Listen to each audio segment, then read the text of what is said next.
Inspector General Horwitz, over the past 3 years, I've questioned FBI Director Wray and Attorney General Merrick Garland about the federal assets, such as confidential human sources that were present on January 6th at the Capitol, and they have continuously stonewalled me.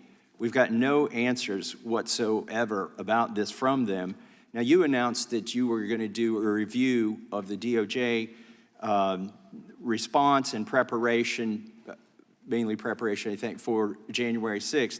When did you start that review? When did you announce that review? We announced it in 2021, but we ended up pausing it because of the ongoing criminal cases consistent with how we perform our work. We reinitiated it last year, and I'm in the process of reviewing a draft of the report.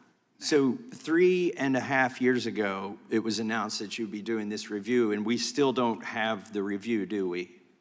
No, as I said, the reason is we paused the review because of the ongoing criminal work that would, consistent with our practice, we don't interfere with ongoing criminal investigations. So, but now that you've restarted it, do you have evidence of the number of confidential human sources that were operating on the Capitol grounds on January 6th? Our report will include the information in that regard. Can you tell us today how many there were? Were there more than 100? I'm not in a position to say that, both because it's in draft form and we have not gone through the classification review. And so I need to be careful on what I say. So we're 4 years in. The reason to do these reports, I think, is so we don't make this, if there were any mistakes, not to make the same mistakes again, but we are just weeks away from the inauguration. We're 4 years, almost 4 years into this report. When is it going to be released? It's certainly my hope and expectation, although I don't control this entirely because it has to go through a classification review, but certainly in the next couple of months is my hope. Do you think, is there any consideration for the election about the release of this report? Would you delay it in order to not release it right before the election? At this point, given the process that has to play out in terms of classification review and all of that, I'm not making any, I don't have to make any judgment about that. We're still, that still has to go on. Just to give you a sense of it, when I did the Pfizer review, you're saying it's not even going to be done in time for before the election? It doesn't, I doubt it would be done in time for the election. Is it going to be done before the inauguration? That is certainly my hope. And it's your hope. We're 4 years into it, and we know what we do know is you're going to expose that there were confidential human sources at the Capitol. Can you tell us today how many went into the Capitol? I'll have that information in the report. I'm not able to speak to information in there, both because it's in draft and we get a response from the department and the FBI, okay, but also because I don't know yet what's classified and not classified. So if they broke the law, if they went into the Capitol, which we pretty much know there were confidential human sources who went into the Capitol and right there alongside of everybody else, wouldn't they need to follow DOJ CHS protocols, and do you know if those were followed?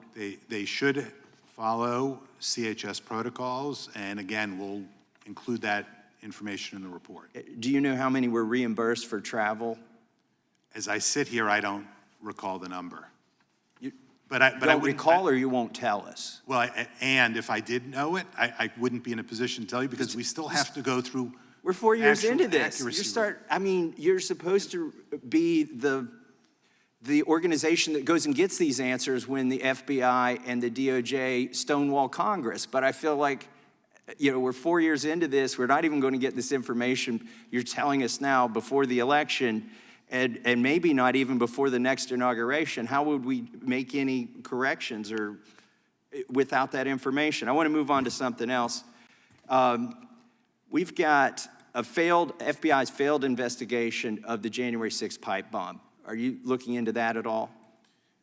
We've had discussion, I know, Congressman, about it, and we have followed up, and I can speak to you about that.